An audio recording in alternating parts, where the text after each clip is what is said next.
Welcome to What's Left, a weekly political discussion challenging the mainstream left. I'm Eduardo Barca with Andy Lipson, and this is part 2 with Will, former naval officer and a socialist. We had a discussion with him. He's not a former socialist, though. He's a present-day socialist, former naval officer. Former naval officer. So I should say socialist and former naval officer. Thank you. That's fine. This is good. We're speaking with Will, socialist and former naval officer, on part 2 of this discussion, where we will be delving into his military experience. Part 1 for our listeners and viewers can be checked out on a link below here on the description, and where we had discussed Will's personal political journey as he discovered what made politically sense for him as a socialist and his evolution there. And this time we will be delving into the nooks and crannies and all kinds of areas of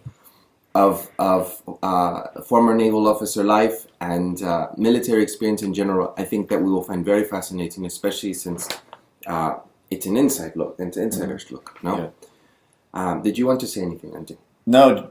Well, just to say that this interview is. I'm excited about this. I sent Will, I think, 18 questions. The range over a whole range of political questions I have about the military and just cultural questions. I think Eduardo shares some of those, but we may find ourselves even getting into questions of just sort of details of terminology, because I really don't know a lot about the military, and I really hope to use you, Will, as a way of educating myself and maybe others who are listening about some of the real basics that we just don't know. Yeah. So this might end up being a 2-part interview, a 3-parter. Will part 1, is coming, and Will part 2 is now. I wouldn't be surprised if we have Will part 3. Mm-hmm. So we'll see. How are you? Sounds good. And I'm doing well. It's cold here, but we got the heat on, so. I interrupted you, Will. Did you want to say something beforehand? I'm sorry. There's a delay, so we're not realizing. Yeah. I was just going to say thanks again for having me on again. Asking me to talk about my experiences in the military, it's like, you can imagine inviting a kid into a candy shop. It's kind of like that feeling. So it's like being able to talk about this. It's kind of a rare opportunity because people usually aren't that interested. Like they might ask you like one question, and I tend to over talk about it. So thank you again. Oh man, I'm glad. Okay. All right. Yeah.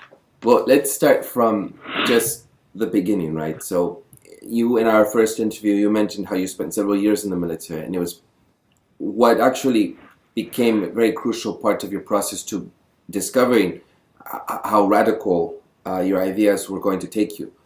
Can you summarize for our listeners what role you had in the military, what branches specifically, and during what roles you had during that time and the amount of time you spent in these roles? Yeah. And one more thing. I just want to thank my wife, Stacy, and the kids for giving me this time to talk with you guys. Yeah, thank you. So I joined the Navy right out of high school in 2001. Basically took the summer off after graduating, and then shipped off to boot camp, and that was August of 2001. And I enlisted, so I went to boot camp. Went through boot camp, and then went to A school, where I was trained to be an electronic warfare technician. So this is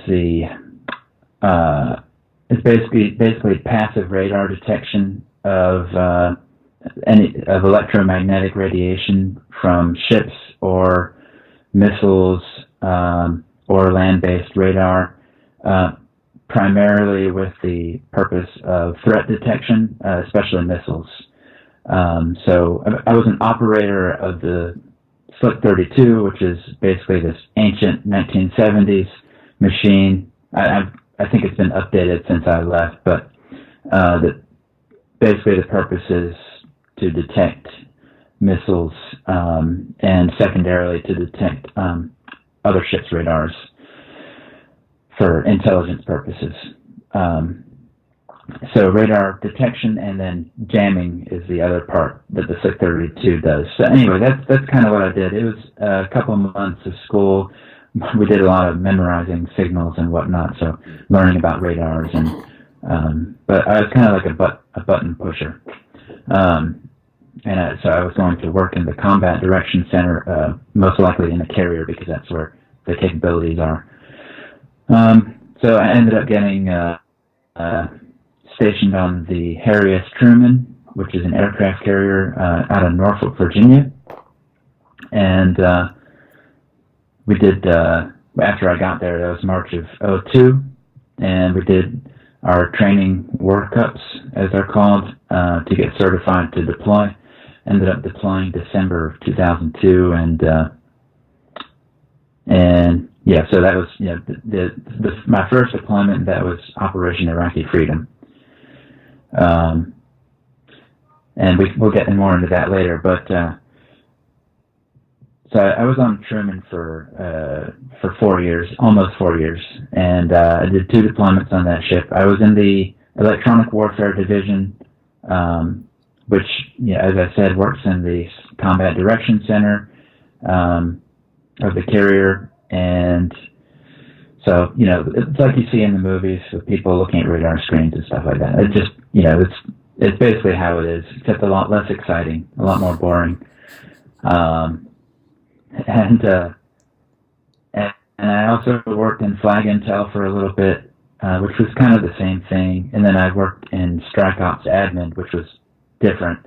In that job, I was kind of like admin for so Strike Ops is basically like the nerve center for the air wing. So that's where all the pilots go in.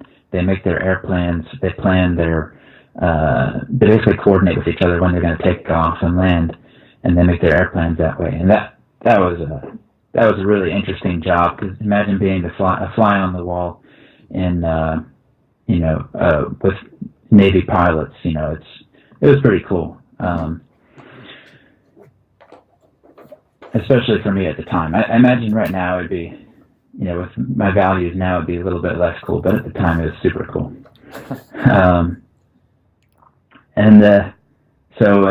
Next I got accepted on my second year, to the Naval Academy. And I was there from 2005 to 2009, and graduated 2009. That's when Obama was there. I got to shake his hand when I was still a huge Obama fan. That was before he broke all his promises. And I was an officer for 6 years. So my first ship after graduating was the USS Benfold, a guided missile destroyer and a ballistic missile defense destroyer, which means it was retrofitted with the capability to knock ballistic missiles out of the sky. So like nuclear ballistic missiles. Oh. So as Noam Chomsky says, this, even though it's ballistic missile defense, it's actually widely understood as an offensive capability. Yeah. So on Benfold, I was the CIC officer, so the Combat Information Center, which is similar to the Combat Direction Center on a carrier, sort of like the tactical nerve center of the ship. And I was basically the admin in charge of the operations specialist. So that was my main job for 6 months, and then I went on to become the communications officer, which is in charge of overall in charge of the networks, the computer networks, all radio communication networks, and encryption systems. So basically, our ability to communicate internally and externally. Hugely stressful job, and very busy. But I survived. I did that for 2 years. And it's probably the most frequently fired position, mainly because of the encryption stuff. And so I was very thankful that I managed to get through without getting fired. And then after that, I went to my second sea tour. And I hope I'm not confusing you guys. I'm trying not to spend too much time on this. But. No, this is good. And honestly, already, I think we're going to be asking some questions about some of these nitty-gritties that aren't about this. Because as you speak, a lot of detaily questions I have that I think we need to get to. We may not get to some of the political stuff this time. We'll see. Yeah, that's all right. We okay. That part. Yeah. Keep going. Yeah. So my next sea tour, because you normally do, at least at the time, you did basically one long first sea tour and then a shorter second sea tour, and then you transitioned to shore duty. So my next ship was a minesweeper, and since we did crew rotation, instead of being assigned to a ship, you were assigned to a crew, because some of the minesweeps are out in the Persian Gulf, stationed in Bahrain. Some of them are here, so basically you rotate out when you deploy. Anyway, so I was assigned to MCM Crew Reaper. Can you give us years? And I was the damage control. Dates, just years, more or less? Oh, sure, yeah. I'm sorry. Yeah, so that would have been... So I left Benfold probably December 2011 and went to DCA school to learn how to fight fires and stuff, and I probably reported like April of 2012 to NCM Crew Reaper. And I would say in that transition time is when I read Noam Chomsky and Howard Zinn. So just keep that in mind. So reporting to Crew Reaper as a damage control assistant who is in charge. The MCMs minesweepers are very small ships, so very small crew. And I only had 4 people, whereas when I was communications officer, I had 20 people. And DCA, so basically in charge of damage control, which is fighting fires or structural damage. I also was the gas-free engineering officer, so if there's like some kind of toxic gas, that was my responsibility as well. And then after I survived that one, by survive, I mean I didn't get fired, and I was reported to shore duty at Commander Naval Surface Forces Pacific, who is also Naval Surface Forces. So SURF4 and SURFPAC are actually the same person. So basically, the guy in charge of all ships in the Navy and the personnel, obviously, that was my boss. But I was, his staff consists of hundreds of people. So I was sort of one person in this gigantic bureaucracy out in Coronado. I didn't mention Benfold was in Benfold and Crew Reaper are both in San Diego. So after I graduated, I went to the West Coast with my wife. Her family's in California, so that was a better, more convenient location for us. So yeah, that's. So I did 2 years in the Admiral staff, and I was in the maintenance division. So basically, I was in charge of amphibious ships maintenance overhaul periods, and so I would kind of coordinate major repairs and stuff like that. At least on paper, that was my job. So yeah. And then I got out in 2015. I left active duty, and then I was in the reserves for a little bit, but that's pretty much negligible because it's one weekend a month, and it's it's not really. It's so far removed from anything substantive, I guess. So can I go? Yeah. So yeah, so 2015. We're gonna do different basic questions, and they might be different. The first ones I'm going to ask are, and I think I asked this earlier, but I'll ask you to spell it out.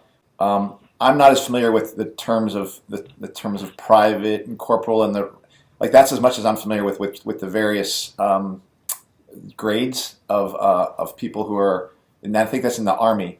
Can you speak to what your grades were within the Navy, and just give me a little education about how the different terms? It's like white belt, blue belt, kind of thing like that. Right. Yeah. So when I first enlisted, I in graduated boot camp, I was a seaman recruit. So that's E1. So all of the branches basically have E1 through E9 and O1 through, I think, O9. Actually, I think it goes higher. I can't remember. I should remember this, but it's been a while now.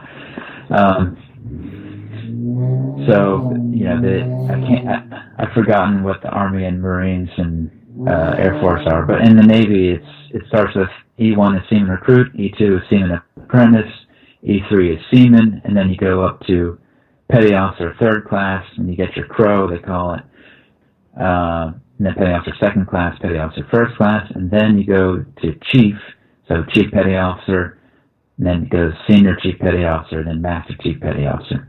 And then after that, there's also warrant officers, we'll skip that, but then O1 would be ensign, which is what I became when I graduated in the Naval Academy. Next would be lieutenant junior grade, and then lieutenant, which was my rank when I left. It was an 03. Okay. Do you know what that E stands for? Yeah. So because O sounds like it stands for officer. Enlisted. Oh. Okay. Right. Enlisted. Yeah. Yeah. Mm-hmm. You can ask a question. Yeah, I wanted to know. You had a lot of experience it seems like in the Department of Technology, right? Did you at that time were they already? Because I know during the years of Obama, it was very well known that he started sort of the years of the drone operations. Did you all have any? What was it? The relationship that you as your branch had with the drones? That's a good question. We didn't have too much direct interaction. I think the only thing that I can recall, I think that was mostly Air Force, was the drones. Flying drones from wherever, Colorado, while bombing people in Iraq. Kind of mind-blowing. But, so I think we did like some experimental landings and takeoffs on our destroyer, but that was the extent of our involvement with drone technology. I think I can't remember anything else. That I don't recall anything on the carrier, but there's a lot that you're not aware of as an enlisted sailor, and a lot of times even as an officer, you just kind of like you only have your lane, and you stay in your lane and get your job done, and you don't really pay too much attention to the big picture. Yeah. And another question I'd have, so I'd like to go through some of those.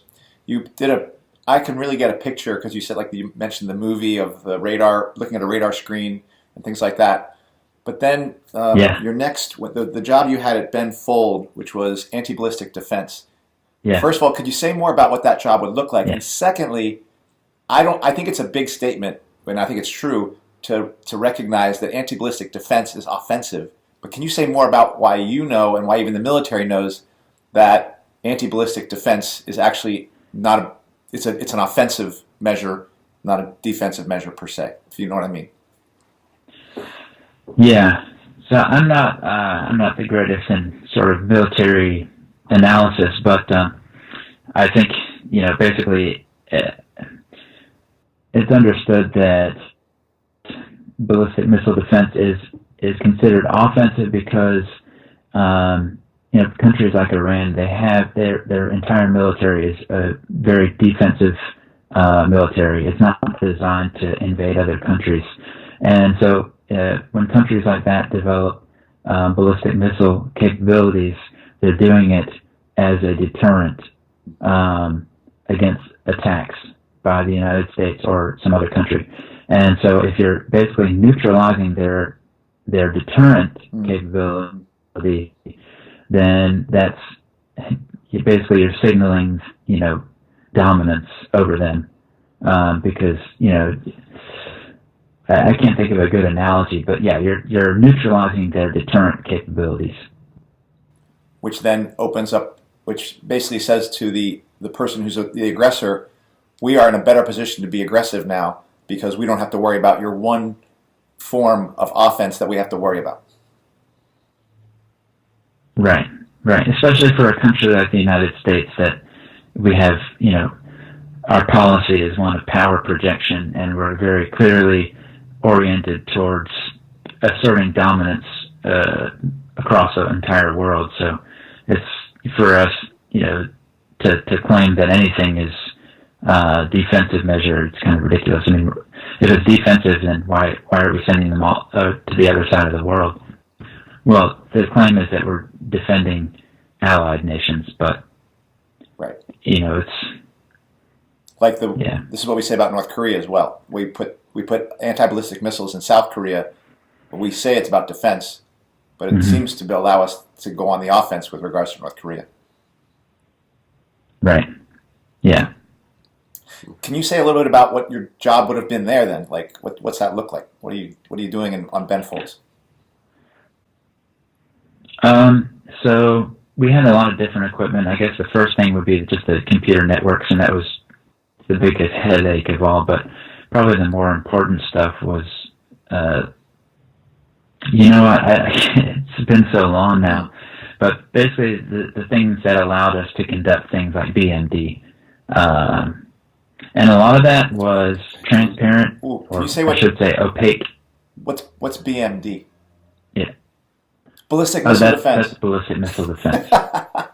Yeah. Sorry. Yeah, sorry. It's Veterans Day weekend. Yes, Veterans Day. Andy's here. So PJs. Cut that out. It's fine. Go ahead. Sorry. Go ahead. We're slow. Yeah. So I would say that the BMD part was kind of opaque to us, because basically as long as we ensured that equipment was up and running and the green lights were all on, we weren't too involved with what was being transmitted across that that channel. Our job was to make sure that channel was maintained. And it was our fault if they couldn't communicate, and it was a big deal if they lost that signal. Yeah, it's very advanced technology. The one BM, I've heard of the Patriot missile system. That's pretty much the only one I know about. Is this the same system, or it's a different system? The Patriot missile. I believe. Oh man, I'd have to look that up. I want to say that's an anti-air. Yeah, I can't remember. Okay, I'm sorry. Then can we go to the next job? I know you mentioned was in a different ship around encryption. Yeah.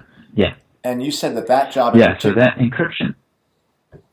So you said that job was particularly stressful and one easily to be gotten fired of, or easy to get fired for effing it up, I guess. Well, first of all, what does that job entail, and what all these jobs don't seem so? They could be stressful. Could you say more about what that position looked like for you when you were doing it?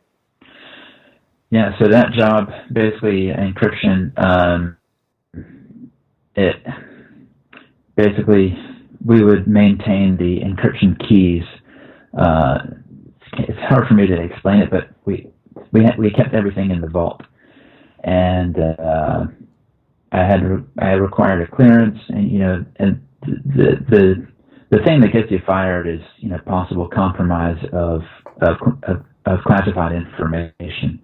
There's top secret keys, there are secret keys, confidential keys But just like the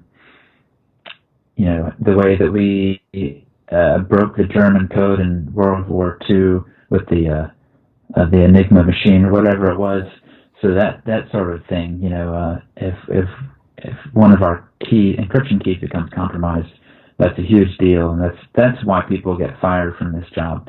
And also there was a lot of work just involved with maintaining the inventory and very just administrative stuff. A lot of administrative work to download all the keys, and sometimes they were physical keys, so you had like actual rolls of paper with hole punch tape. Those got phased out eventually, but we still had some when I took the job. Now that it's all electronic, it's a lot easier, but you can still screw it up. The thing that comes across really is the stay in your lane element of these jobs, where in a sense it's like you're like a line worker that doesn't see the part before you and the part after you, and they and it seems like things are designed that way for people who are working on the base. You are working on an assembly line, but it's important that each person does their job right, but kind of you can't know what came before, and it seems like you're not supposed to know what came after. That's the impression I get. Absolutely, yeah. And I can't help but think that that's deliberate. I mean, it has to be. Now, obviously, just from a security standpoint, it's the possibility of compromise is greater if the more people know about it. So that's why you have the whole need to know thing. So nobody knows something unless they need to know it, and that's true not just for classified stuff, but just anything because anything that happens on the ship is basically sensitive information. So. They have a saying: loose lips sink ships. So that's the mentality. Is just kind of stay in your lane, especially in those jobs. Like when it comes to like engineering, where it's all just turning wrenches and maintaining the engines. That's different because you're not really privy to any of the more sensitive stuff. Really, I mean that stuff can get sensitive too, but yeah, it's definitely like a culture of need to know. And do you know at what officer level people start to see the bigger picture, start to see how all these pieces come into play? Where would the person need to be able to start to see it and to start to make decisions? Or it's the commander-in-chief, it's still the president and all that stuff, but within the military, when do people start to see the bigger picture so that they can start to say, well, we need to do that versus this? I think if you're curious and you're willing to look, then you could start seeing things, and you know who to talk to and your social, that sort of thing. You could start seeing things as an enlisted person. You just have to, obviously you don't want to go asking too many questions, but I mean, most people just don't even care. But if you wanted to, especially if you're in the operations department where you're rubbing shoulders with a lot of those people who have information, then. But I'd say it's easier. Obviously it's easier as you go up in the ranks. So beginning with the division officer, you have a much better picture of what's happening. The captain and XO and department heads, they need you to have a picture of what's happening because you need to know the ship's priorities. You need to know, but you just need to know the ship's schedule. You need to know what's important, what's not important based on what the ship is doing. So as a junior officer, you have a really good picture. But I think it's hard once you get outside the ship to understand what's going on. Maybe department heads probably have a better understanding of, the broad, much bigger picture. But, But on that, I don't know if we were going to come to this later, but I want to be sure to mention 2009 Tomahawk strike on Yemen, because speaking of things that things that you're not supposed to know, I think this would be one of them. Mm-hmm. So, do you guys want to talk about that now, or what do you think? Would it be? Let's see. How about we get to it? I'm going to write a note for myself here, and I'm going to say 2009. Yeah. Will, if you can, just let's go back a little bit, just to trace back on you personally before we go into the military again. Why did you choose the Navy? Yeah, just because they were the first people to call me, honestly. So I took the ASVAB. I don't know if you guys. I don't even remember what it stands for. Did you guys take the ASVAB? I'm sure you've had to administer it in school as teachers. Not you, maybe. Or maybe not. Okay, well, so it's Armed Services Vocational Aptitude Battery test, and they call it a vocational, but it's really for the military,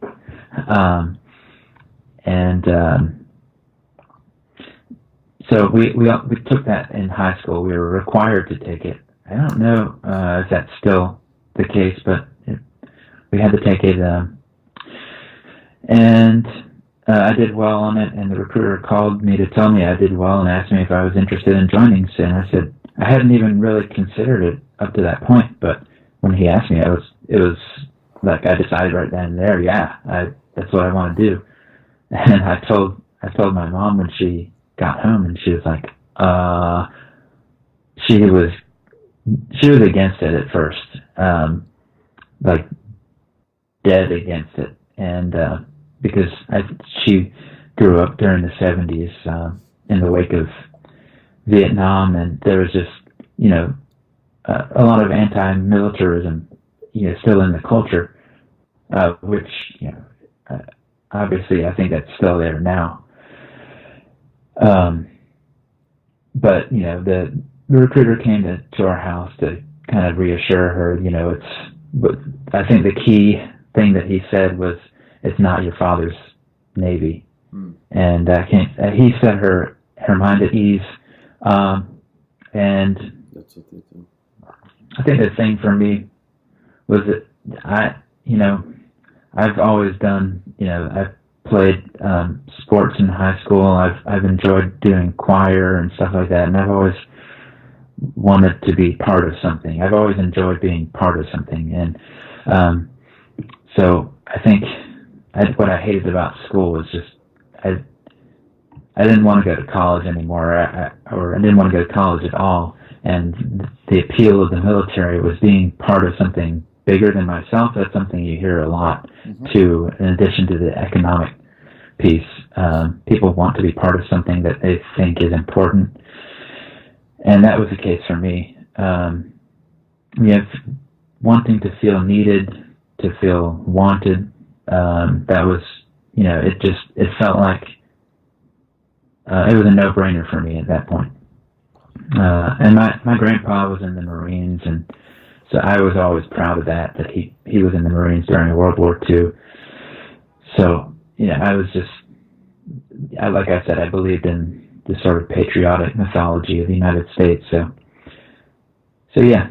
And the Navy, I like the water. I just kind of like the sort of the popular image of the Navy. I guess very vague understanding. I didn't really have any real understanding of what the Navy was, but I liked the ocean, the romance of being at sea.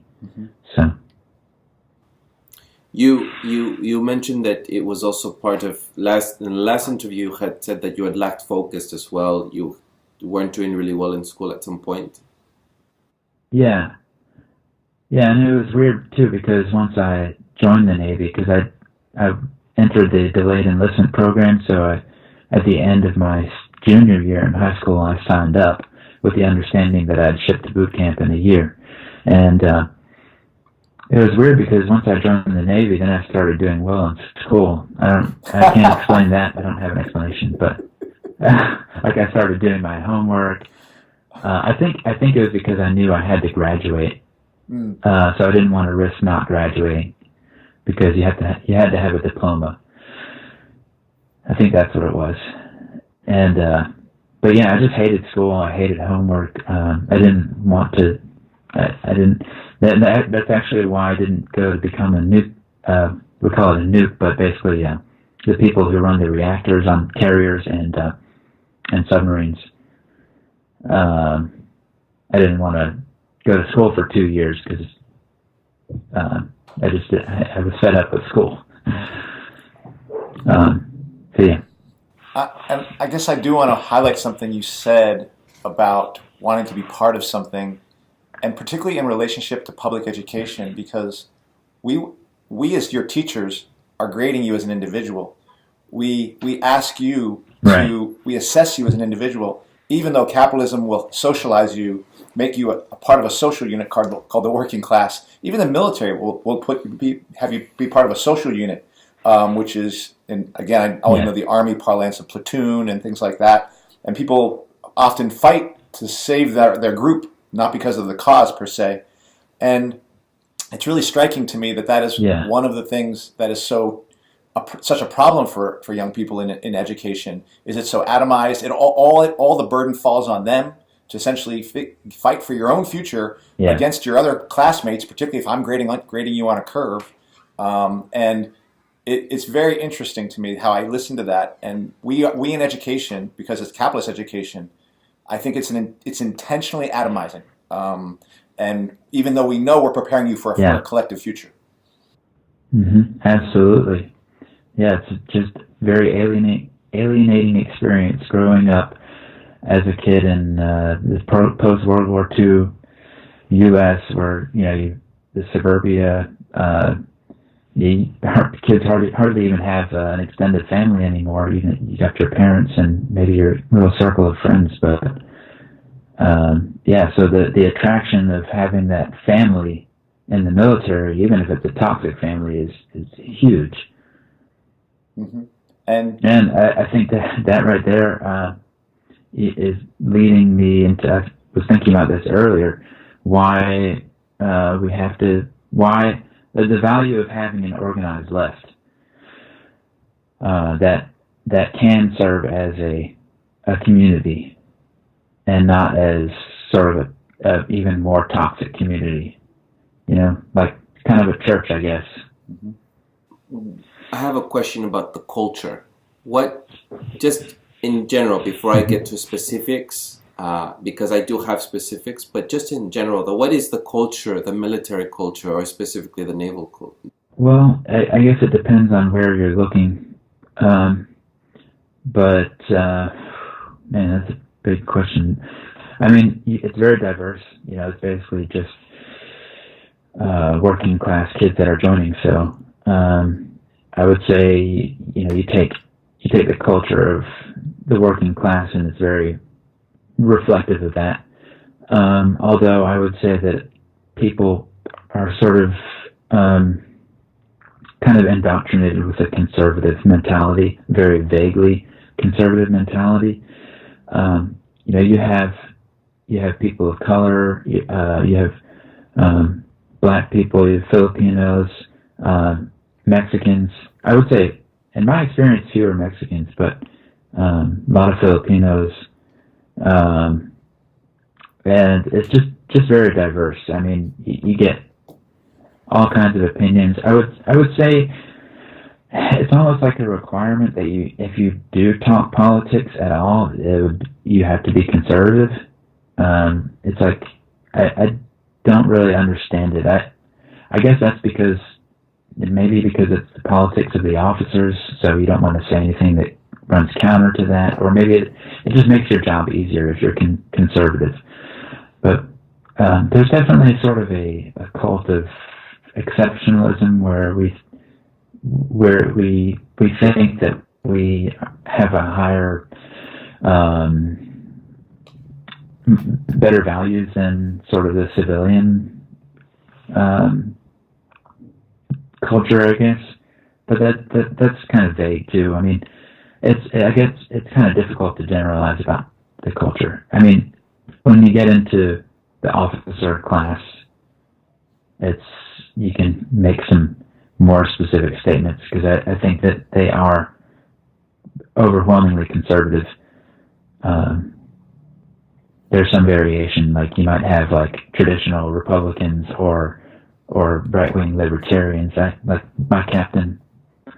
one of my captains was a right-wing libertarian type, but he was also, like, his dad was Mexican. He was very working class and prior enlisted, so he and I would get into debates about stuff, and I think there was a lot of inner conflict politically for him, because he had that background that kind of conflicted with his ideology of choice. But yeah, anyways. So I think there are assumptions, particularly those of us on the left in a liberal city, there are assumptions we have about either the attitudes or actions in areas of, say, racism, of sexism, of homophobia, and even like anti-Muslim sentiment or actions. Can you speak to what you saw or heard in the relationship to those that are in line with what I think are stereotypes or that are not? So, I think a lot of it is just reflective of society at large, and I don't know how much I could say is really greater than society, but maybe misogyny, I would say, is probably greater for whatever reason. It's hard to say why, but I do think misogyny is worse in the Navy. I'll touch on the sexual assault and sexual harassment piece, because that ties into misogyny, but I would say racism for sure. One thing that I heard white friends say pretty frequently was, the Navy made me racist. And I don't think it's true the Navy made them racist, obviously. I think it's more that they were never required to live in close contact, and work with people of color before the Navy, and they just they had these sort of perceptions and beliefs in the back of their mind before, and they just kind of came to the fore once they had to work with these people. And so, yeah, I would say racism is definitely there, as it is with society at large. I think it just becomes more pronounced because people have to work together, and so you either get over it completely, or you sort of become more committed to it, I guess. Homophobia, that's an interesting question, because I don't think I saw it that much. I know in my division, we had kind of a strange culture where, like, I don't know how it began or who it began with, but people would, like, push each other's limits, like comfort limits, to see, like, how homophobic are you? And, like, so you're, like, putting your arm around somebody and, like, watch them be uncomfortable, and so it was like, it started off as like a joke, but then I think it was also partly a desire to, like, have a sense of not sexual intimacy, but like a close friendship with each other, because you spend months at a time with these people and you never see land, and there was nothing sexual that I'm aware of, but there was definitely, like, sort of the cuddling, kind of male cuddling thing going on. Mm-hmm. And yeah, it was funny to watch. What's that? Camaraderie, is that how you say it? Yeah, camaraderie. Yeah. Yeah, but cuddling is also a physical term for, like, the not just camaraderie, but a camaraderie that wants to be institutionalized through physical contact. That's an additional. It's very interesting to hear it. Right. Yeah. Yeah, and I don't know how often that happens, but I would imagine that it happens fairly often. I would guess that wasn't unique to my division. Yeah, because I saw it elsewhere too. in my other ships. But so that was interesting, and it was fun to watch new people come into the division and be completely creeped out at first by this behavior, and then eventually kind of like settle into it and become comfortable with it. So I guess that's just the interesting thing about homophobia in the Navy, at least. I don't know what it's like in the Marines or Army. As far as Islamophobia, being anti-Muslim, yeah, I would say that's definitely there. I mean, it's sort of like almost requisite, I guess, to have people say stuff without really even thinking about it. And so, like, people might say words like raghead or something, just almost as if it means the same thing as Muslim, like without even thinking about it. And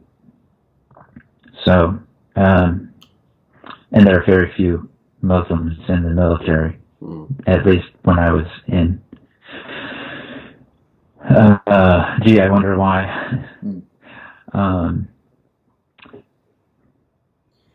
Yeah, I would say in most cases these things are almost like just subconscious and default, But yeah, I would say there's a fair amount of bigotry. I don't know how much there is compared with society at large. It's hard to say. When you enlist, do you have to talk about your politics? Do you have to talk about your politics before you enlist? You said that it's not that normally people have conservative views, but if you have anything outside of conservative views, you're sort of seen as maybe too radical. Maybe you're saying, is that it? How do people know about your political ideology? How is that sorted out? I wonder how they filter that out. I mean, I'm sure they're not. I saw your head shake that maybe they're not asking about your political ideology when you enlist. But how is it that most people have these conservative views? Well, I think joining the military is probably just generally a more conservative thing to do. You get people who like hunting and stuff, so they like the idea of shooting guns and whatnot. So they're more interested in that kind of thing. Generally, tend to be more conservative. And I don't know. I guess I don't know. I mean, one thing that's true is like we had Fox News on in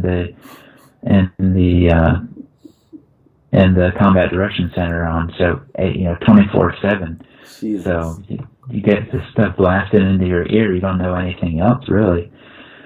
And the officers generally tend to be conservative. I mean, the whole mission of the military is kind of just. It's more amenable to conservative beliefs, and there would just be a lot more cognitive dissonance if you're more liberal. And if you did have sort of maybe a radical point of view, were you seen as a dissident? Yeah. Were you possibly maybe marked Yeah. as maybe not moving up the ranks? Well, maybe. I mean, it would definitely cause problems.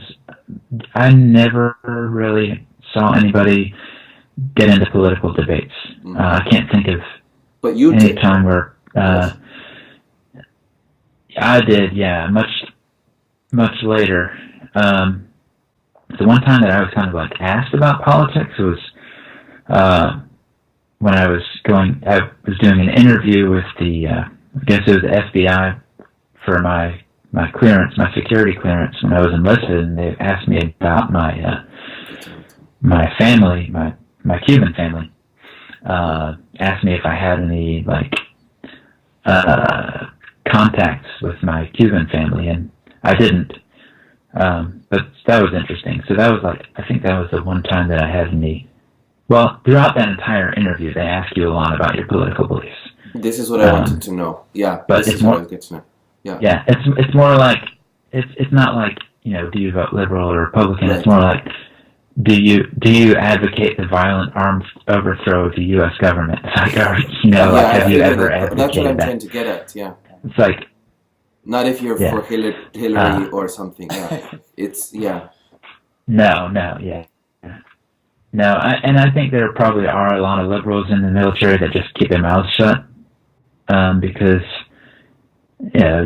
people talk about bleeding heart liberals, and you don't want to be seen as a sort of like bleeding heart, vulnerable, like snowflake person. So I think people kind of adopt a conservative, like tough guy persona, just so that they can be seen as reliable and appropriately callous, because being callous is something that it's easier to do your job if you're, emotionally callous and lacking in compassion.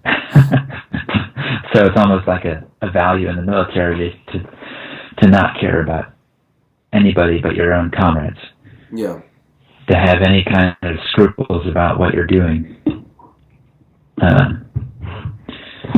And it's all over the movies. If you go back and watch like these movies, they definitely they drag the hippie image through the mud. The kind of people that protest any kind of military intervention. It's such a huge part of American culture. The idea that veterans came back from Vietnam and were spat upon by hippies, which is a complete myth. That's such a hugely persuasive mythology. So people, I guess American culture in general is just conservative, I guess. I mean, I know we're going to get to that one, the question around sexual assault. No, not yet. I still have two more questions before we get there. But I actually think that because it does sound like the question that they're asking you of, would you call for the armed overthrow of, that's the question they need to know. Yeah. Because if you're going to vote Democrat or Republican, it's fine, dude. You're right in the game. Because we know Democrats make more war than Republicans. But they're more true believers on bringing democracy. Republicans often are like, no, we're just getting your oil. And so it actually makes sense that they make an important distinction, because there was a time when there were soldiers, and it was during the end of the Vietnam War, where soldiers did start to call for the armed overthrow of, at least would speak of it, and they would fraternize with the enemy in doing so. So I think they're right on target with the question that they need to ask, it seems to me. I have another question. You said that what were the demographics like normally? Was it mostly white, or was it there were very mix of people of color in the Navy? It's hard to say. I would say the officer ranks are definitely whiter, but enlisted ranks are far more diverse. And women? Were there women in the Navy? Yes. I imagine that number is rising, but it's also limited by things like the way the ships are built, because you have separate berthings or living spaces and separate bathroom facilities, so there's physical limitations. I think the number is like around 20%, which might be lower when you get to actual ships. Because most people try to avoid sea duty if possible. And I don't know the specific statistics as far as the diversity, though. All right. And the Navy has been known historically for having putting limitations on people of color, racist limitations for moving up the ranks. Did you see that blatantly happened at all? I saw informal ways that I saw informal limitations, so maybe like not deliberate. For example, we had one black member of our division who he was talented, and he was a hard charger, so he was motivated, and at one point he got put in charge of it was something super mundane like berthing cleaners, but he was kind of assigned supervisory responsibility for a task, and the guys that he was put in charge of were white, and I mean, nobody likes having one of their peers put in charge of them. So there's always going to be some degree of, rebellion, I guess. But for him, it felt like it was much more than it would have been for a white person. They were just really, really giving him a hard time and basically refusing to do what he said, just doing the opposite of what he said. And so I think that sort of thing happens pretty frequently. There's an Admiral Pons, who's a black admiral, and that's pretty rare, obviously. That's what I wanted to know. And yeah, so I mean, obviously your popularity is a huge part of whether you get promoted or not, because the people below you have a huge degree of control over your fate.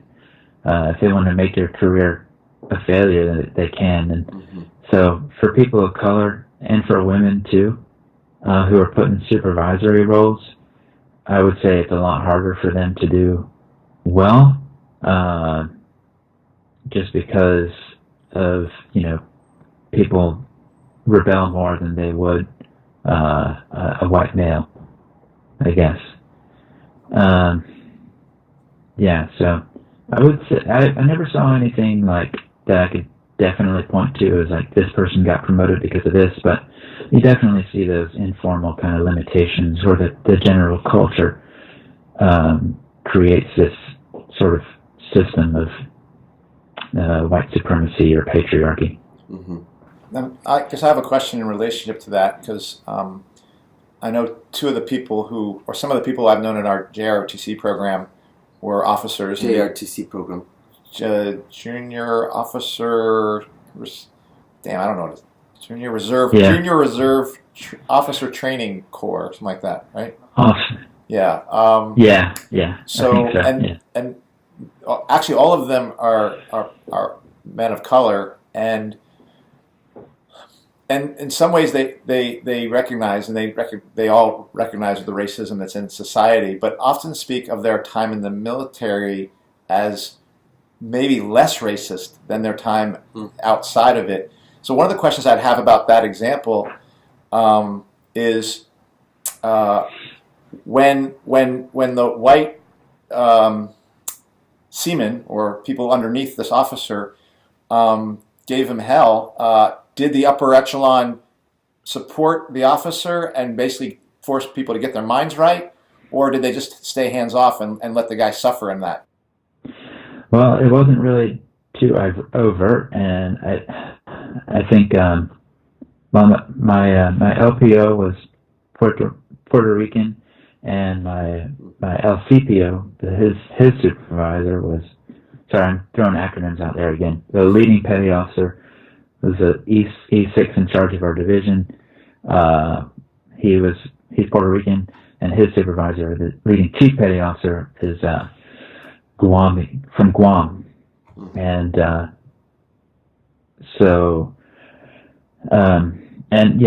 was no real resolution to that. It just kind of like, I don't know how much it determined his trajectory. He went on to become a recruiter and stuff, but he got high marks, I think.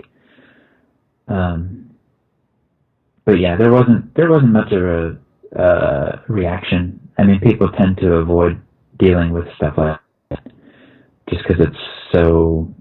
I mean, if you raise the equal opportunity flag, then there's a whole, bureaucracy to deal with that. So people try to avoid, at all costs to raise that flag, I guess. And sleep deprivation. I've read a lot about that. The Navy specifically is known for keeping people very sleep deprived, and which is part of the reason there were actually some accidents that happened recently with some of the ships, because it is said that the Navy doesn't really allow for workers, or as you see them, seamen, to have proper sleep. Well, it's interesting that being said. I mean, that's absolutely true. And it just boggles my mind when these accidents happen, because there have been a lot of ship collisions Yeah. in the past several years. And, it's getting really serious collisions. And it's quite obvious for anybody who's been on these ships as to why they're happening. And that's exactly what you said, sleep deprivation. And I would be interested to see that article, because I just haven't come across it. And when you look at the sort of the Navy's response to these things, it's like they're going to investigate. It's like you don't need that much of an investigation. Like, we should know by now what's going on. Basically these ships are getting kind of overloaded with missions, so you got all kinds of different capabilities that they want to have on paper for the combatant commander, so the combatant commander can say, I want to do X, Y, Z. And so you end up having to jump through all these hoops to get certified in I don't know how many different mission areas. And you have to do, there's just so much bureaucracy required for getting certified in these mission areas. And you just end up being so busy. There's never any rest. And the people who are driving these ships, mainly the division officers, which is what I was, the people who stand officer of the deck, they're falling asleep on watch or not adequately preparing for watch, because they have so many responsibilities, so many administrative responsibilities, and the watch rotation. It's an anachronism, going back to the whole tough guy thing.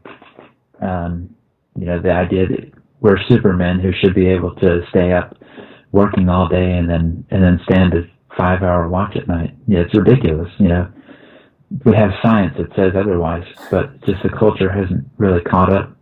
Because I stood officer of the deck on both my ships as an officer, and some nights it was hard to stay awake. And I had friends that would take turns sleeping on watch, and sometimes they got caught, sometimes they didn't. But it's extremely dangerous. Even if you're not asleep, you're dim-witted, and if you're just struggling to stay awake, you're not going to be as alert as you need to be. I'd be sitting up there guzzling coffee and still falling asleep. So it's crazy. Yeah, and the captains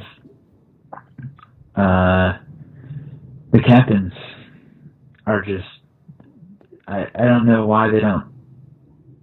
It's like they forget what it's like. Or I don't know what it is.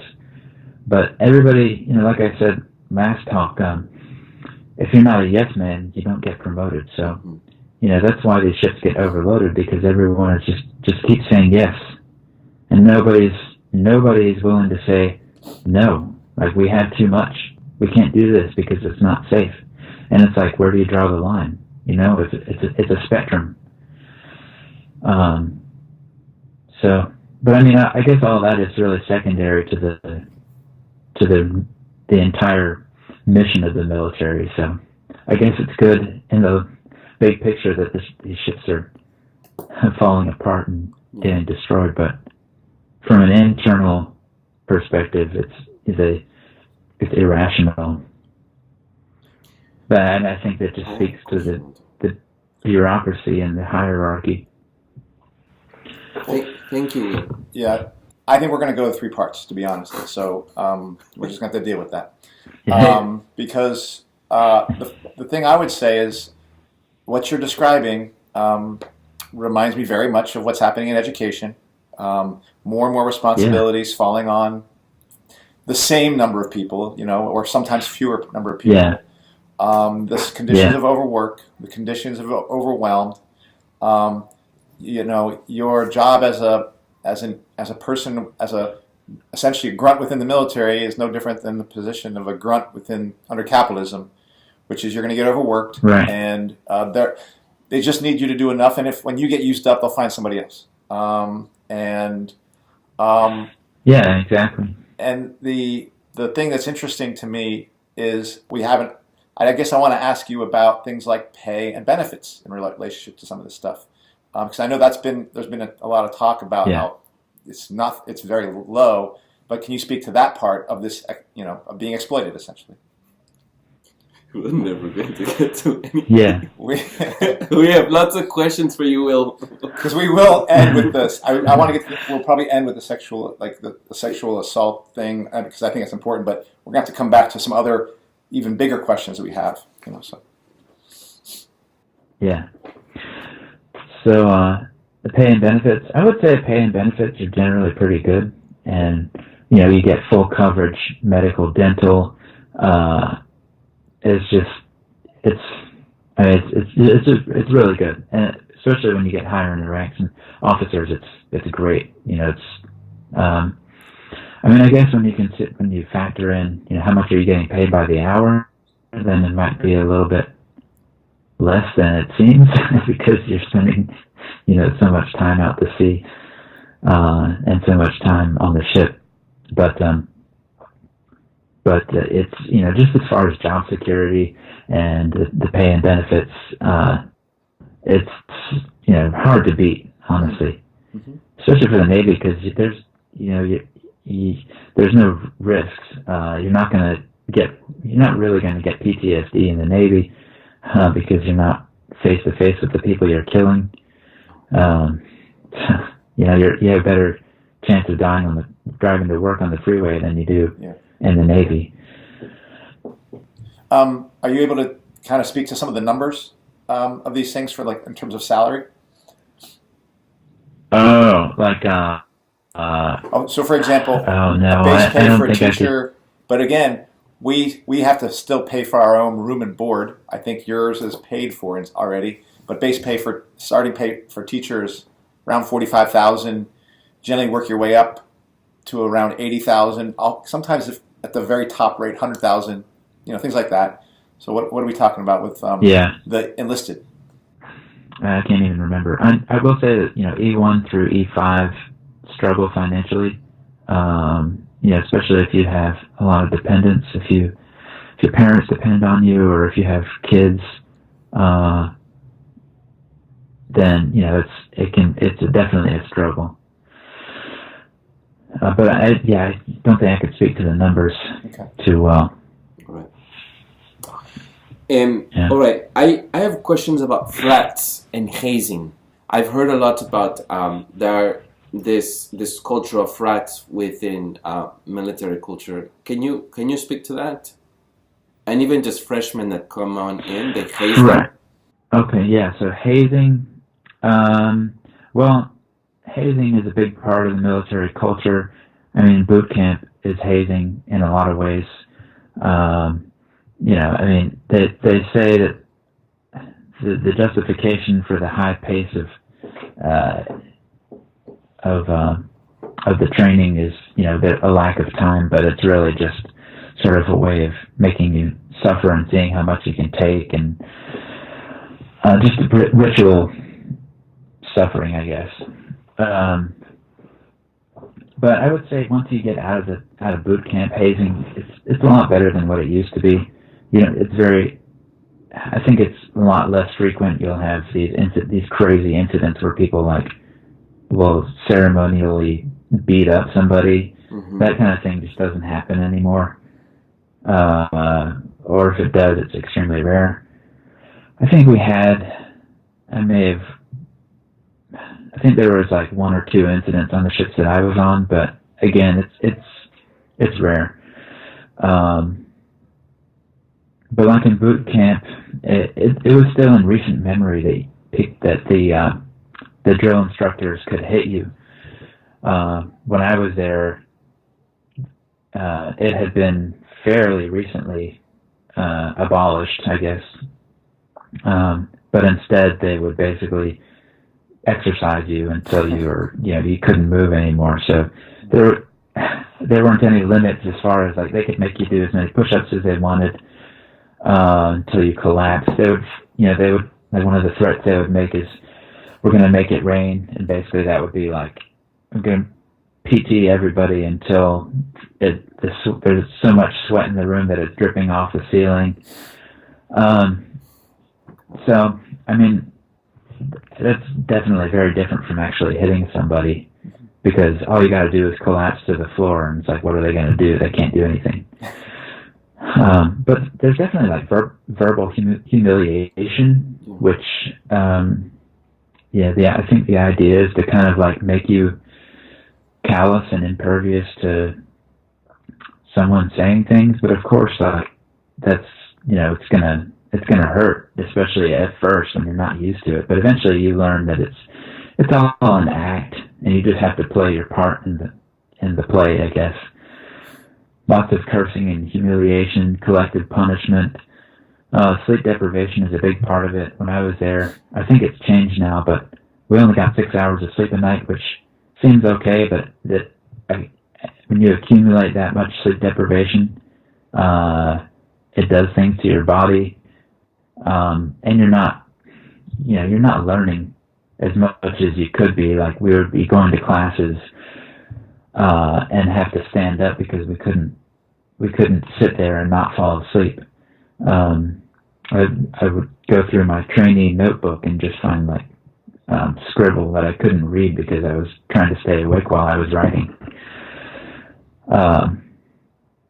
So, I mean, anyway, the hazing is just kind of like a part of the culture, but I would say it's more ceremony now, and even in boot camp, I think it's going away. So that part is thankfully is changing. I remember seeing on TV, like, people would, like, when people would get like their flight pins, they would get basically punched into their chest, so that the sharp part would go into their skin. That sort of thing doesn't really happen anymore, at least to my knowledge. I never saw it happen. I think somebody tried to do it to me once, and then I just said no. I don't want to do that. It was like an optional thing. But I mean, it makes you feel tough when you survive, when you get through it. So when I graduated boot camp, I felt like a new person. I felt like more disciplined and like a Superman almost. And I think that kind of mentality is dangerous, because you end up feeling better than everybody else because you've gone through this. And that I think that sort of thing happens in other places. Like, my dad, he's a doctor, and he went to medical school, and I think a lot of the things that they did in medical school were basically a form of hazing, the sleep deprivation thing. So I think it's just a sort of a way of making members of the club more special than everybody else. I ask these questions because there is also this, now, after the Me Too movement, sort of people coming out to talk about their experiences. I mean, the Me Too movement deals specifically to sexual violence, right? But I would also like maybe to include maybe even just violence in general. I think physical violence, I think that there is as well. And people have come out recently to talk about this. And maybe you can share with us what your experience there was, what you witnessed, or anything personal, or even just the culture that you had, the sentiment, the feeling of other fellow servicemen in the military. I guess I didn't see too much culture of violence. I guess I just feel like it's on the decline. I feel like it has been a lot worse in the past. People would get in fights a lot more back in the day, and it's just it's a much more punishable offense, to assault somebody physically. It's just, so much has changed in the military. You used to be able to smoke everywhere, and now you can't smoke. And it's like, people are lamenting the kindler, gentler Navy. I think that's Bill Clinton's term, but it's really true. It is a kindler, gentler Navy, and I'm sure that there are sexual assaults happening more in the military than elsewhere. But And I don't want to downplay that.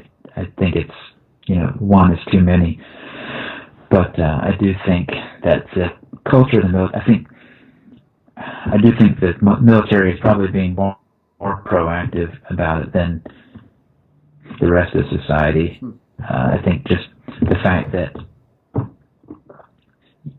you're fighting an uphill battle with the culture of the military, I guess.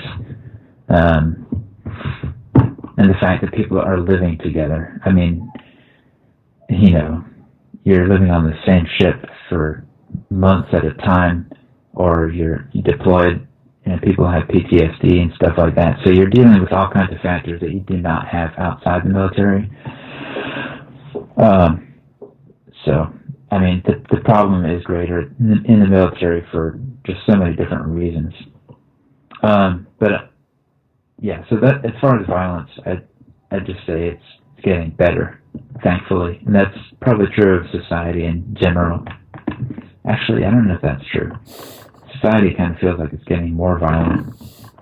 It's like, now we have UFC and stuff like that. It's like they're showing UFC in restaurants now. It's like it's this normal thing for people to be getting their face beaten in while you're eating. But yeah, I don't know. I think the military is getting better. Like, I wouldn't tell my kids to join. I wouldn't want them to join the military. But I guess that's also because I'm financially secure. You were about to speak before about either an anecdote around sexual harassment or something like that. Is that something that you have to do? Yeah. So my first 6 months as an officer, just a bit of background.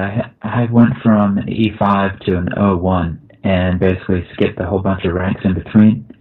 Never had a supervisory role, really. And here I was in charge of ranks that previously were in charge of me, with several steps in between. And so it was like I was having trouble figuring out how to relate to everybody.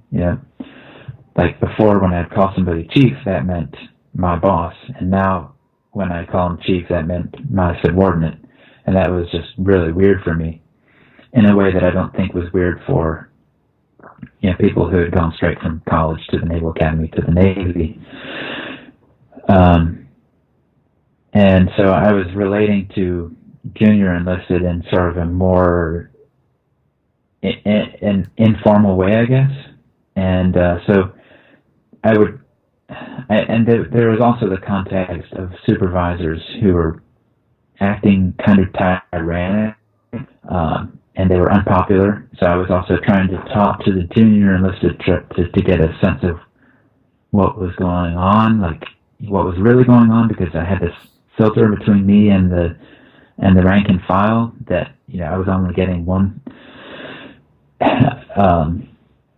And so anyway, so I developed sort of an informal relationship with a lot of the sailors, and one young woman, maybe 21, 22, would frequently talk to me about random stuff, just strike up conversations. And yeah, so one day this young woman came up to me and, just like in in the course of a conversation, mentioned that her supervisor had, been making inappropriate remarks, and I can't even remember the details. But it didn't send up any red flags for me. Partly because I wasn't really trained to deal with this situation, and I just wasn't ready for it. And later it came out that she had attempted to tell me about her boss sexually harassing her. And I felt terrible, not because I got in trouble for not addressing it, but because she had tried to tell me and I didn't do anything about it. Just because it hadn't occurred to me that this was something I needed to address. And so I guess that was kind of a personal anecdote about sexual harassment in the Navy. the guy ended up getting transferred. He was demoted and transferred to another ship. And yeah, so sexual harassment, by supervisors, definitely a problem. And I saw it when I was enlisted too, although it was a lot different. I would say it was my leading petty officer, I would say, took advantage of one of the sailors. There was a young woman of Indian, or actually she was from Fiji, but like first generation immigrant, I think. And she was in danger because her ex-husband, or boyfriend, I can't remember which, was basically threatening her, and she needed an escort to her car every day. And our LPO, the supervisor, the main supervisor in our division, took that responsibility of walking her to her car every day. And over time, this went on for several weeks, and he ended up driving her home on times. And so there was this growing sort of relationship with them that was, inappropriate, not in terms of like lack of consent, but in terms of just the fraternization piece.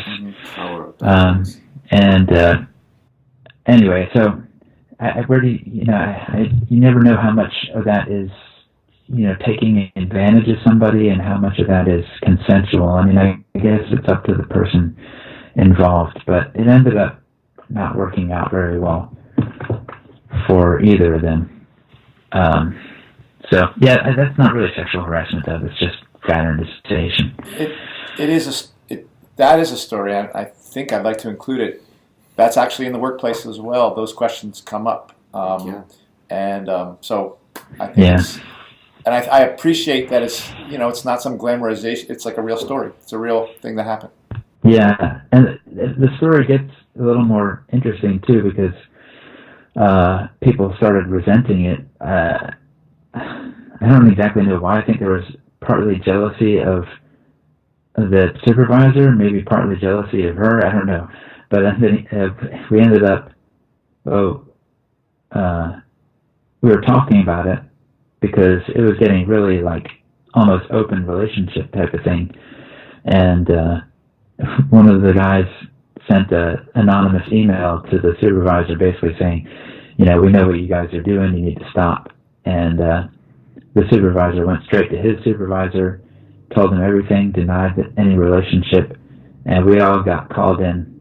Each one of us got called in one by one into the office to basically be told that we hadn't seen anything. It was a misunderstanding, and we need to basically not be part of the rumor mill. Perpetuate you. So it was kind of it was a strange case of I guess like collective action, but not really a worthy cause. Well, honestly, I want to kind of wrap up a little bit here because we have more to talk about.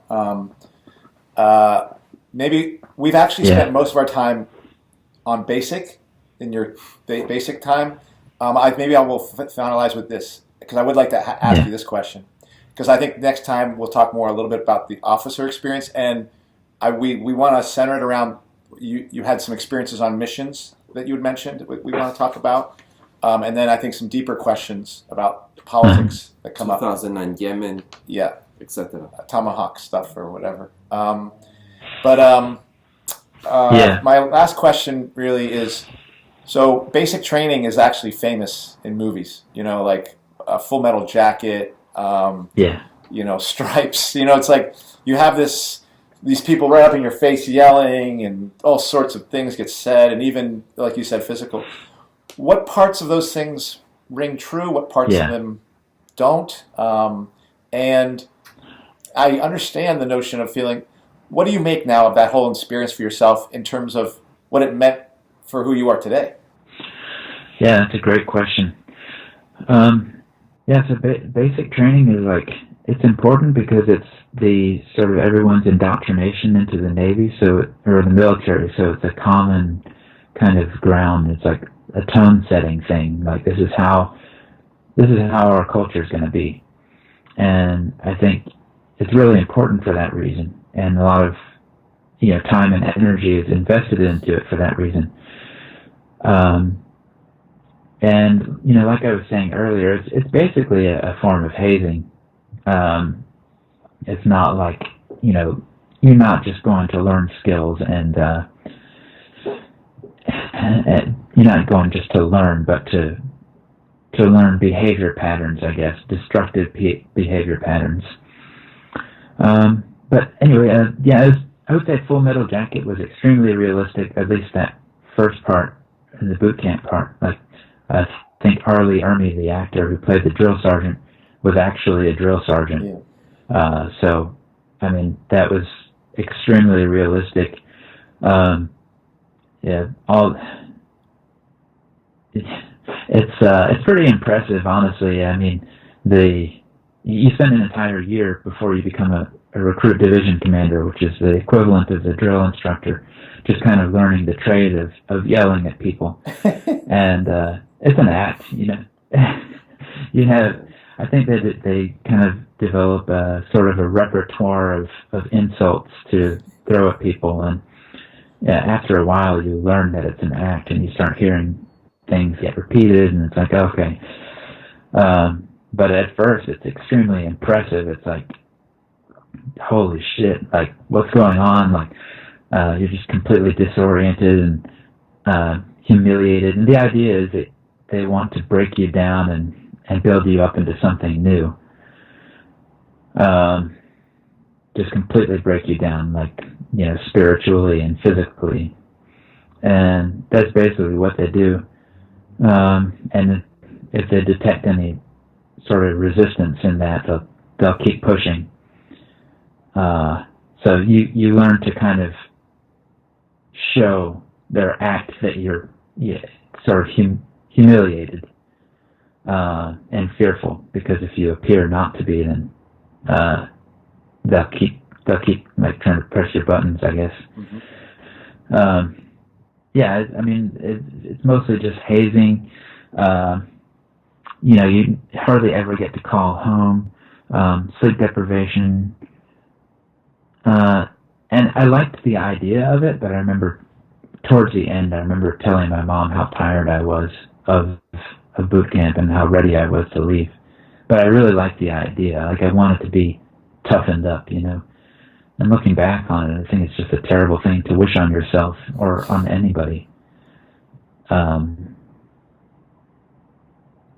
But yeah, it makes you feel like a Superman, I guess, when you go through that and you make it through to the other side. But it's silly. But I think the only thing that's changed from Full Metal Jacket is the hitting part.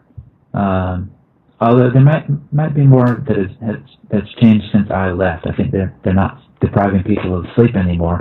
I think I heard something about requiring 8 hours of sleep now, which I'm sure all the old salty guys are lamenting. But I think it's definitely for the better. It's a lot more rational. You just I'm trying to pull something out here, but I guess I was referring, when I was talking about hazing and fraternity, I was referring more to not the culture of having supervisors do that to the rest of the seamen. I was talking about within the sailors themselves, if they had groups of fraternity, like, they would have who's part of the in crowd and who's part of the out crowd, and if you wanted to be part of the in crowd, did you have to have some sort of I don't know, beating up or something, or even if there is some, like, like you have in colleges, you have these fraternities, and they have different kinds of hazings there. I'm not sure if that still is going on in amongst the seamen. Yeah, no, I don't. At least I didn't take note of much of that. I'd say people are generally pretty respectful. Oh, right. Yeah. Well, that might be overstating it. I mean, people push each other's buttons and whatnot, and just there's macho culture, like, or I don't know if I'd call it macho culture, but just like people want to kind of like push your buttons and see what you're made of, I guess. But I guess after a while you learn to get along, and yeah, I became very close with a lot of the people in my division. We became very good friends. I've never had friendships so close as I did, during those enlisted years, either before or after. That I think that's probably one thing that I learned in the Navy was just the value of friendship, and you spend hours upon hours standing watch with people, and you have nothing to do but to talk, and you end up talking about everything, and you really it gives you such a good sense of what it means to be human, I guess, because you're constantly rubbing shoulders with people from completely different backgrounds and talking about all kinds of things from people totally different from you. So, but I didn't see too much of that. I'd say the hazing part is the formal part. Yeah. But as far as the among the rank and file, people are much more respectful, I think. It's interesting you say that, because you normally see it in prison culture. You see like this gang mentality. You see it in college culture. You see it in high school culture. Yeah. There is, the people will haze or do something to the freshmen, the incoming freshmen, or in gangs, to be a part of a group, they'll do something to be a part of the group, or in college. So I'm curious how it maybe you didn't experience it firsthand. Maybe I'm just basing it off of other people's experiences that I have heard of. But that's interesting. So thank you for sharing with me. Then maybe the last one is, today is Veterans Day.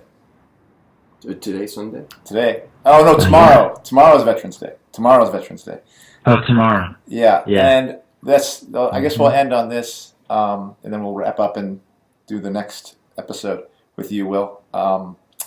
So you were in the military, but you're today a revolutionary socialist. What does Veterans Day mean for you now?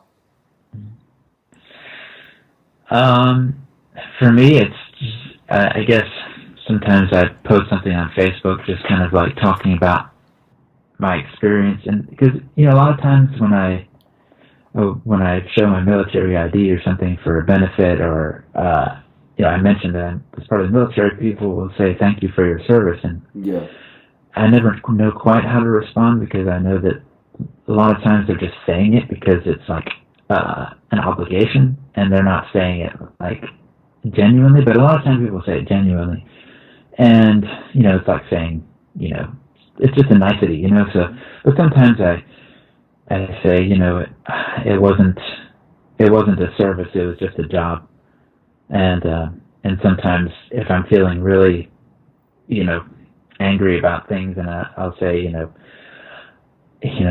we spend a lot of time bombing innocent people, and I don't see it as a service at all, But normally, talking to strangers, it's not even worth it. They look at you like you're crazy if you say something like that. So normally I just say thank you, and just leave it at that. It's hard to know how to deal with that, but so it doesn't mean anything to me, I guess. I think most veterans are, a lot further to the left than probably people realize. So it'd be good to maybe have, I know there's Iraq veterans against the war, just like Vietnam veterans against the war, and I'm glad there are groups like that. Veterans for Peace, to me,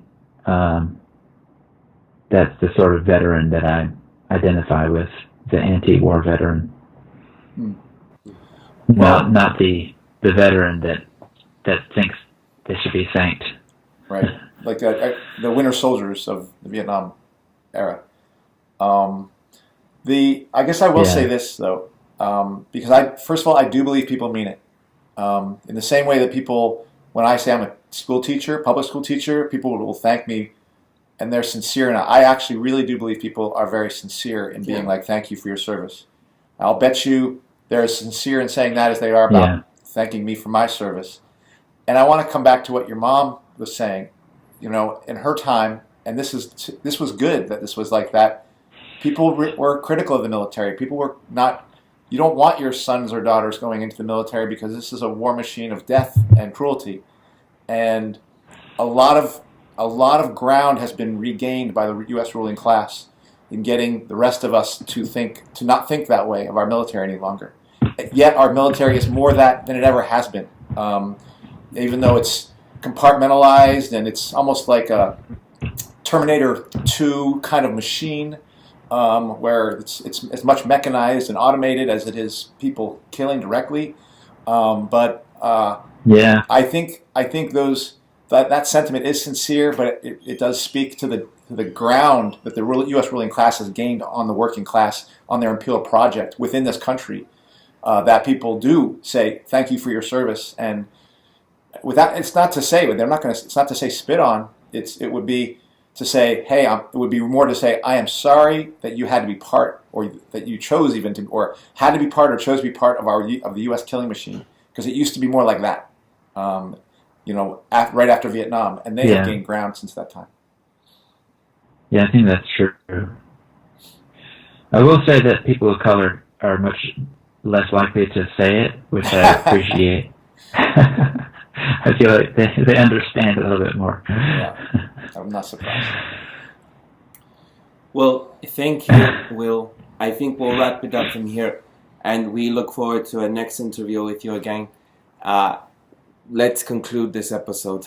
It's a long episode. And just to say that the next, we have questions that run more deeply into, some of the actual things you experienced while on tour, on one of your tour duties. But also we have other political questions that range from WikiLeaks to how do we build an actual anti-war movement in the United States and things like that. So if people who are listening, if you're interested in this, there's a lot more ground to be covered. So hopefully you'll stay with us on interview number 3. We're going to run out of thumbnails for you on this stuff. Thank you, Will, and thank you guys for having me once again. Let's conclude. So, for our viewers and listeners, anyone that is new, you can check us out on any of our 5 platforms on Bitchute, Google Play, Stitcher, iTunes Podcasts, or YouTube. Please subscribe, rate, review, and best of all, share with your family and community. And we look forward to next week. Thank you, Will, very much. Thanks, Will. Thank you. See you next week. Ciao. All right. Thank you.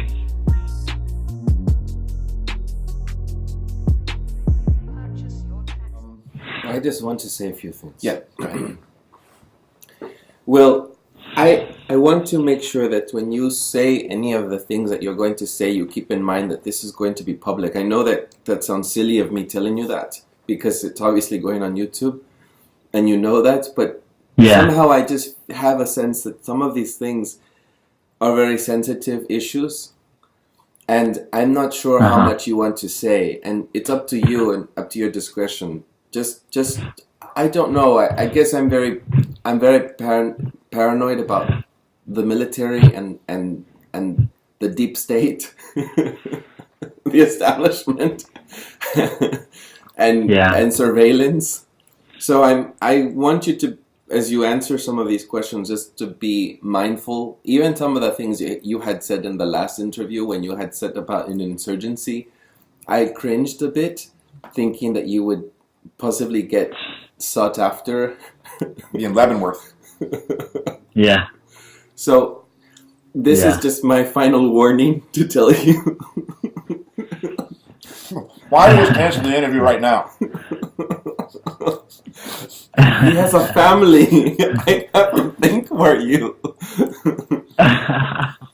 You know, just to be mindful. No, yeah, And yeah, and yeah. No, I appreciate that. and I will echo that. I will echo that, but remind you that this is not a live stream. This is a recording. This is true. And I would urge you to maybe go towards being a little bolder with what you say, and you and your wife pull it back later. Remember, this That's episode Right. won't be coming out at least a week after the one we hope is, I think it's either this week or next week, where Will Part 1 comes up. And honestly, I wouldn't be surprised if this is a 3-parter.